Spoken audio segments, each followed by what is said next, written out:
cerrahi ile ilgili bilgi vermek istiyorum tekrar.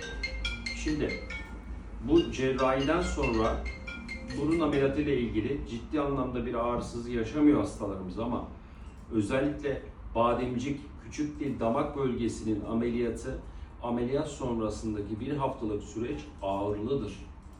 Bu süreçte yumuşak gıdalarla beslenmeniz gerekir, diyet yapmanız gerekir.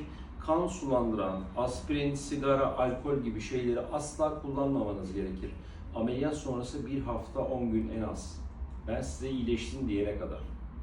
Ve biz bu ameliyatta özellikle bademcikleri alırken küçük dil ve damak bölgesine germe işlemi yaptığımız için özellikle 3-4 hafta sanki yedikleriniz, içtikleriniz burnunuza geliyormuş gibi, kaçıyormuş gibi bir hissiyat oluşur.